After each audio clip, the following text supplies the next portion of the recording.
Shalom Bapak Ibu Saudara yang dikasihi Tuhan. Hari ini kita akan menerima perkataan Tuhan yang sangat penting, yang seringkali kurang disadari kepentingannya oleh banyak anak-anak Tuhan. Mari kita lihat Alkitab kita dari Matius pasal 12 ayat 37. Firman Tuhan berkata, "Karena menurut ucapanmu," atau dalam bahasa Inggris words, "engkau akan dibenarkan, dan menurut ucapanmu pula engkau akan dihukum." Ini adalah hal yang sangat luar biasa. Mengapa? Sebab firman Tuhan berkata dalam Roma pasal 8 ayat 1, "Demikianlah sekarang tidak ada penghukuman bagi mereka yang ada dalam Kristus Yesus." Kita tahu bahwa Tuhan tidak pernah berdusta. Firman Tuhan berkata dalam Bilangan 23 ayat 19, "Allah bukanlah manusia sehingga ia berdusta, dan bukan anak manusia sehingga ia menyesal. Masakan ia berfirman dan tidak melakukannya, atau berbicara dan tidak menepatinya?" Karena firman Tuhan benar, dan Tuhan tidak pernah berdusta, dan firman Tuhan berkata bahwa tidak ada lagi penghukuman bagi kita yang ada dalam Kristus Yesus, maka perkataan Yesus dalam Matius 12 ayat 37 tadi menjadi sangat penting untuk kita perhatikan. Yesus berkata tadi bahwa apa yang kita ucapkan menentukan apakah kita mengalami hukuman atau dibenarkan. Jadi dengan kata lain, ucapan kita menentukan hal itu. Dalam Alkitab bahasa Inggris, saya katakan tadi bahwa kata ucapan memakai kata words atau kata-kata. Dengan kata lain, firman Tuhan tadi berkata bahwa menurut kata-katamu, engkau akan dibenarkan, dan menurut kata-katamu juga, engkau akan dihukum. Bapak Ibu Saudara dikasih Tuhan, ini berbicara bahwa kata-kata kita menentukan apakah kita mengalami hukuman atau pembenaran, hal yang buruk atau hal yang baik, hidup atau mati. Dengan kata lain, bagi kita yang sudah ditebus dengan darah Yesus, karena segala hukuman yang seharusnya kita tanggung sudah ditanggung dan diselesaikan Yesus lewat kematiannya, Tuhan tidak lagi menghukum kita.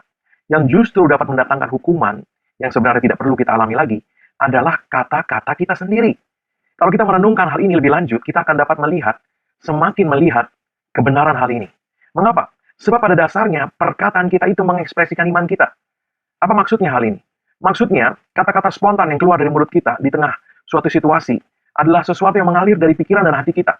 Apa yang sudah kita pikirkan, kita renungkan, dan kemudian masuk ke dalam hati kita, membentuk keyakinan kita, itu akan keluar secara spontan ketika kita menghadapi suatu situasi tertentu. Firman Tuhan berkata dalam Matius pasal 15 ayat 18, apa yang keluar dari mulut berasal dari hati. Yesus mengatakan, apa yang keluar dari mulut berasal dari hati, dan itulah yang menajiskan orang. Dengan kata lain, apa yang keluar dari mulut kita menentukan apa yang kemudian terjadi pada hidup kita. Apa yang kita ucapkan akan menjadi bagian kita. Nah, ingat bahwa hati adalah tempat iman berada. Jadi, apa yang kita sudah pikirkan, renungkan selama beberapa waktu, membentuk keyakinan dalam hati kita. Dan ketika suatu situasi terjadi, secara spontan, keyakinan yang sudah terbentuk itu akan terloncat keluar dari mulut kita. Dalam bentuk kata-kata, ucapan iman, ucapan yang kita yakini dalam hati kita. Nah, kita mungkin tidak menyadari hal itu. Akan tetapi itulah yang sering kali terjadi. Apa yang sudah kita yakini, hasil pemikiran, hasil perenungan, hasil mungkin kita membaca, mempelajari sesuatu dan sebagainya, membentuk keyakinan kita dan keluar dalam kata-kata kita. Tapi Ibu Saudara dikasih Tuhan, ini berbicara bahwa kata-kata itu ternyata jauh lebih penting daripada yang disadari banyak orang. Dia bisa mendatangkan kebaikan atau mendatangkan hukuman kepada kita. Kata-kata kita dapat membangun kita atau menghancurkan kita. Kata-kata kita dapat mendatangkan kesembuhan bagi kita atau mendatangkan penyakit bagi kita. Ingat bahwa Amsal pasal 18 ayat 21 berkata bahwa hidup dan mati dikuasai lidah, dan siapa suka mengemakannya akan memakan buahnya. Jadi, kata-kata kita berkuasa atas hidup dan mati. Sekali lagi saya katakan, kata-kata kita berkuasa atas hidup dan mati. Kalau begitu, kita perlu secara aktif mempergunakan kata-kata kita untuk bekerja mendatangkan kebaikan bagi kita. Kita perlu secara aktif menggunakan kata-kata kita untuk mendatangkan hal-hal yang baik ke dalam hidup kita. We need to actively use our words to bring blessing into our life. Bapak Ibu Saudara yang dikasih Tuhan, kita perlu memperhatikan kata-kata kita.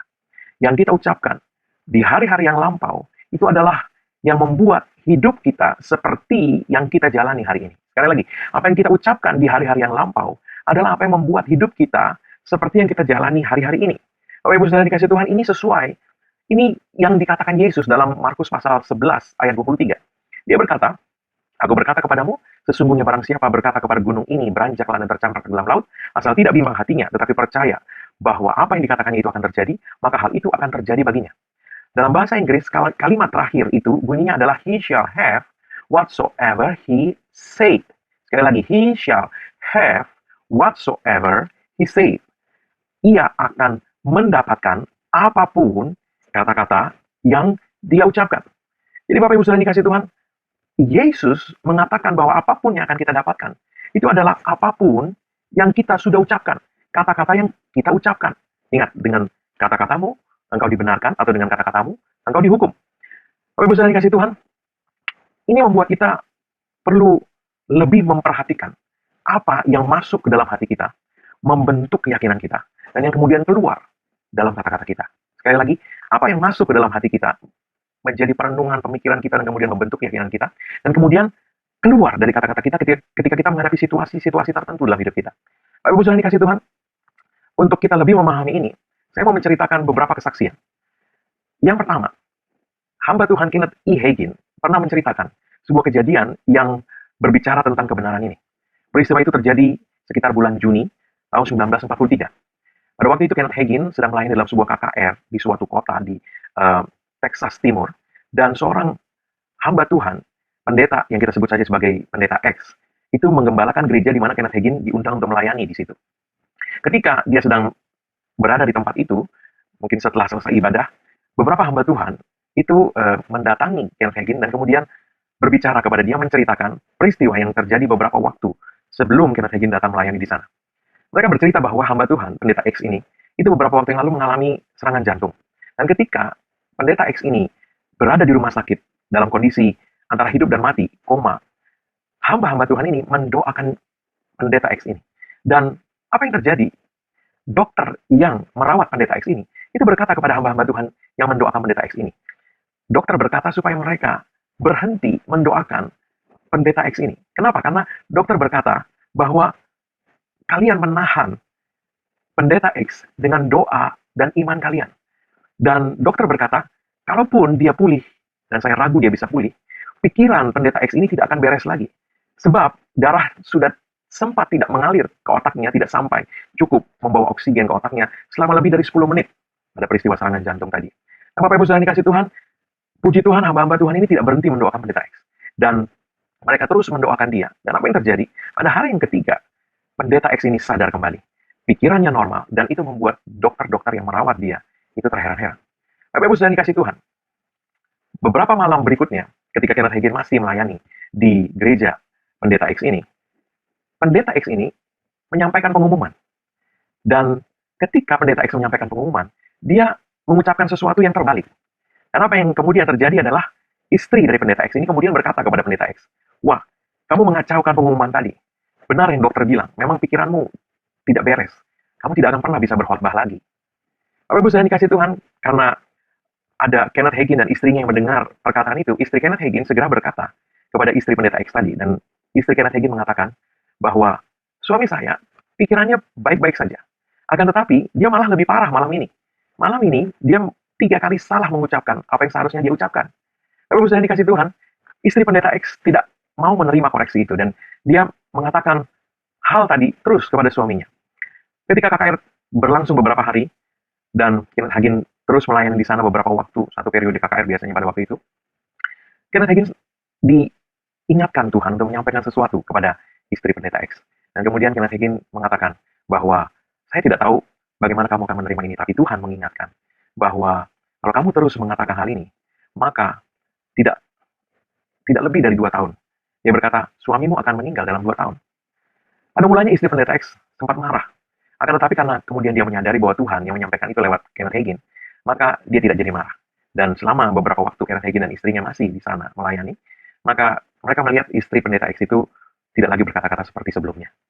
Bapak Ibu Saudara dikasih Tuhan, singkat cerita, sekitar 1,5 tahun kemudian, ketika Kenneth Hagin kembali melayani di gereja yang digembalakan oleh pendeta X ini, Kenneth Hagin dan istrinya itu melihat bahwa istri pendeta X ini sudah kembali seperti dulu lagi. Kata-katanya kembali mengucapkan hal-hal yang negatif, hal-hal yang tidak bicara kehidupan, tapi bicara kematian kepada suaminya.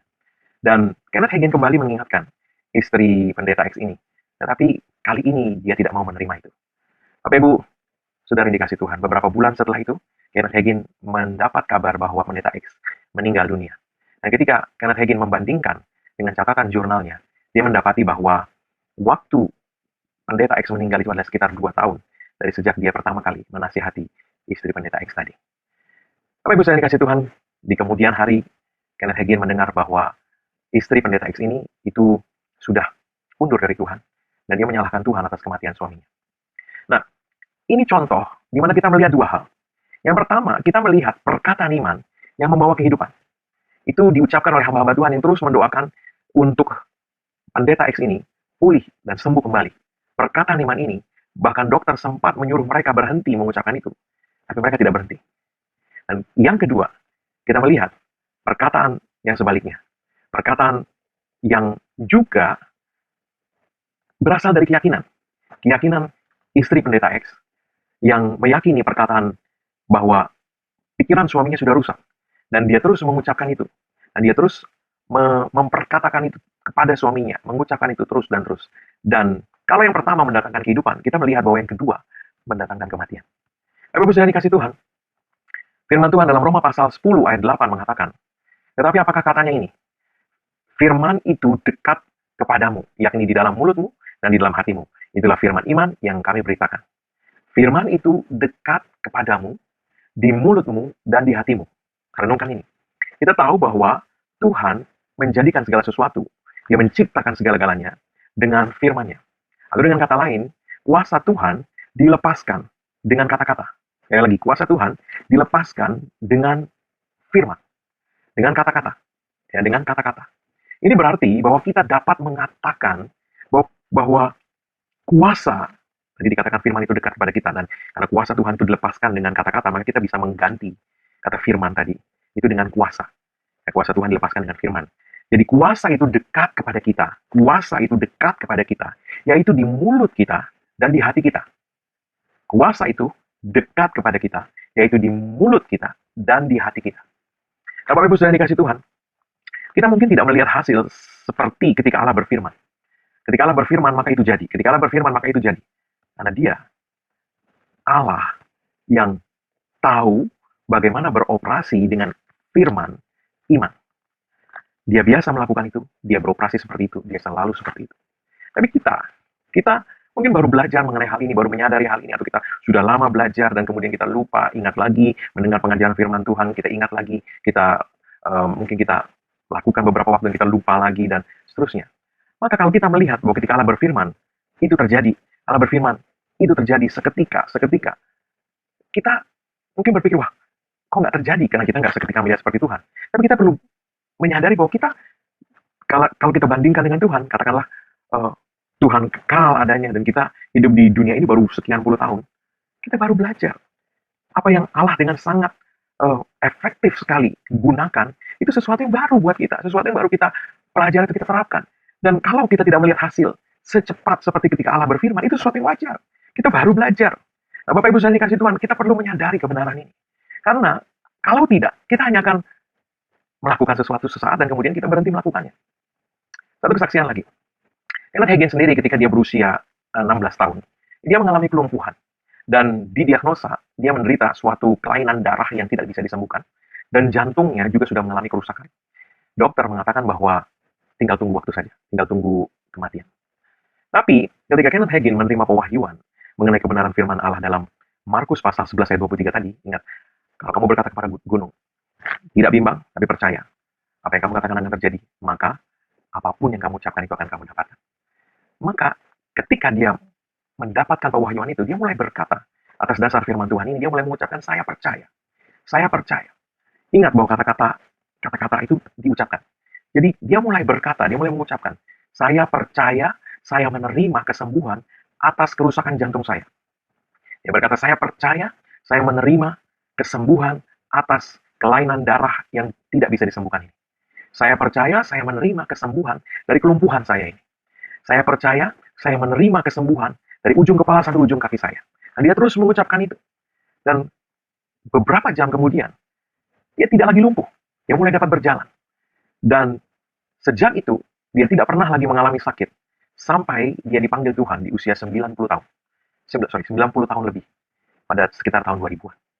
Bapak Ibu sekalian kasih Tuhan. Saya pernah mengalami, bertahun-tahun yang lalu, saat saya masih kuliah, saya didiagnosa mengalami darah tinggi. Setiap kali diperiksa hasilnya selalu tinggi. Dan saya diberi obat yang harus saya makan untuk seterusnya. Karena orang tua saya kebetulan dokter. Setiap kali setiap kali saya diperiksa oleh orang tua saya setiap hari, maka hasilnya itu selalu di atas normal. Nah, suatu hari saya berpikir, saya ini masih kuliah, dan saya harus minum obat darah tinggi seumur hidup saya. Rasanya gimana gitu? Kemudian saya diingatkan Tuhan akan perkataan firman-Nya tadi. Yesus berkata, kamu akan mendapatkan apapun yang kamu ucapkan. Markus 11 ayat 23 tadi.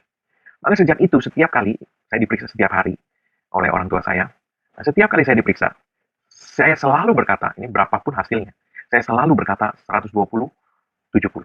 Ya, tekanan darah tinggi. Nah, itu di atas itu normalnya. Normalnya itu 120, 70. Ya, atau 80. Tapi saya selalu di atas itu. 140, 90. Ya, 140, 100. Ya. Nah, tapi berapapun hasilnya, saya selalu berkata 120, 70. 120, 70. Nah, Bapak Ibu saya dikasih Tuhan, sekitar seminggu kemudian, pada waktu saya diperiksa, hasilnya 120, 70. Dan itu terjadi hari berikutnya, dan seterusnya, tanpa saya makan obat lagi. Puji Tuhan. Bapak Ibu saya dikasih Tuhan, ingat, kuasa itu dekat dengan kita. Firman Tuhan berkata dalam Roma pasal 10 tadi, di mulutmu dan di hatimu. Kita perlu memahami rahasia firman Tuhan mengenai kata-kata ini. Iman di hati, kita ucapkan dengan kata-kata kita di mulut. Kuasa itu dekat dengan kita. Dan apa yang terjadi adalah apa yang kita imani. Tapi iman kita itu diekspresikan dengan kata-kata. Jadi, kuasa itu dekat dengan kita di mulutmu dan di hatimu. Kita perlu memakai kuasa ini. Ini senjata yang Tuhan berikan kepada kita. Senjata untuk kita membangun hidup kita. Senjata untuk kita meruntuhkan pekerjaan iblis dari hidup kita. Jangan sampai terbalik. Senjata ini untuk membangun hidup kita. Dan untuk meruntuhkan pekerjaan iblis dari hidup kita. Bukan untuk meruntuhkan hidup kita. Dan membangun pekerjaan iblis dalam hidup kita. Sakit penyakit, kemiskinan, kekurangan, dan seterusnya. Kekacauan rumah tangga. No. Pakai kata-kata itu. Senjata. Kuasa itu dekat kepadamu, kata Tuhan. Pakai itu untuk membangun impian-impianmu. Membangun apa yang kau mau terjadi dalam hidupmu. Ucapkan lagi dan ucapkan lagi. Keuanganmu, atas rumah tanggamu, untuk masa depan anak-anakmu, untuk kesehatanmu, anggota keluargamu. Pakai itu untuk membangun. Dan tidak untuk meruntuhkan hidupmu sendiri. Bapak Ibu sudah dikasih Tuhan. Tuhan mengingatkan. Bahkan kala kita mundur dari mengucapkan kata-kata iman. Yang sudah kita ucapkan beberapa waktu lamanya sebab kita belum melihat bahwa itu terjadi. Seperti saya katakan sebelumnya tadi. Kita berhenti mengucapkan apa yang sudah kita ucapkan selama beberapa waktu. Dan mungkin lebih parah lagi, kita bahkan mulai mengucapkan kebalikan dari yang kita ucapkan sebelumnya, dari kata-kata iman yang kita ucapkan sebelumnya. Atau di lain waktu, kita mundur dari mengucapkan perkataan iman yang kita tahu seharusnya kita ucapkan, karena kita malu. Kalau apa yang kita ucapkan tidak terjadi dan orang mendengar perkataan kita, dan kemudian kita malu. Jangan-jangan nggak terjadi. Ya, kita perlu menyadari bahwa iblis tahu rahasia kuasa dalam perkataan ini. Dan dia takut kalau kita mempergunakan senjata ini. Itu sebabnya dia berusaha untuk membuat kita tidak mengucapkan. Kita tidak berkata-kata. Mungkin kita tahu dan hanya menyimpannya, tapi tidak pernah keluar dari mulut kita. Ingat, hidup dan mati dikuasai lidah. Dengan kata lain, kata-kata kita. Yesus berkata tadi, kalau kamu berkata kepada gunung. Dan ayat pertama tadi kita baca adalah dengan ucapanmu. Dengan sesuatu yang keluar dari mulut kita, diucapkan mulut bibir kita, lidah kita. Oleh ucapan itulah, kuasa Tuhan dilepaskan dan bekerja. Dengan perkataan iman yang kita ucapkan. Oleh sebab itu, hanya mempercayai dalam hati dan tidak pernah mengucapkan. Itu senjata yang terkokang tapi tidak pernah ditembakkan. Kita perlu memperkatakan apa yang kita yakini dalam hati kita. Oleh sebab itu kita perlu memastikan bahwa apa yang kita yakini dalam hati kita adalah kebenaran firman Tuhan. Itu yang kemudian kita ucapkan, kita katakan. Gunakan senjata rohani ini. Sebab Yesus berkata, apa yang engkau katakan, apapun yang engkau ucapkan akan kau dapatkan. Iblis takut Anda memakai ini. Iblis takut. Itu sebabnya kita perlu memberi perhatian kembali kepada senjata yang Tuhan sudah berikan kepada kita ini. Senjata rohani ini. Ucapkan perkataan iman itu. Ucapkan dengan tidak ragu-ragu. Ucapkan dengan tidak mau mundur. Ucapkan perkataan iman. Perkataan yang benar. Ucapkan perkataan iman. Jangan mundur. Jangan mau dibungkam oleh musuh. Jangan mau dibuat undur dari apa yang engkau sudah ucapkan sebelumnya. Ingat, Tuhan Yesus mengatakan bahwa apa yang engkau ucapkan, engkau akan mendapatkan. Apapun kata-kata yang engkau ucapkan. Amin. Bapak Ibu sudah dikasih Tuhan, mari angkat kedua tangan kita. Terima berkat Tuhan. Sepanjang minggu ke depan, Tuhan kiranya melindungi setiap kita dari segala celaka, malapetaka, sakit penyakit, bahaya kita dan orang-orang yang kita kasihi. Segala sakit penyakit, Tuhan melindungi kita, Tuhan menjaga kita, dan setiap orang kita kasih dari segala yang jahat di dalam nama Yesus. Dan Tuhan memberkati engkau dan orang-orang yang kau kasihi dengan kemurahannya, kesehatan ilahinya, kelimpahannya, dan dengan segala berkat yang terbaik. Dengan shalomnya. Tidak ada yang rusak, tidak ada yang kurang, tidak ada yang hilang. Tuhan menempatkan engkau di saat yang tepat, di waktu yang tepat untuk mengalami segala kebaikannya. Dalam nama Yesus. Amin.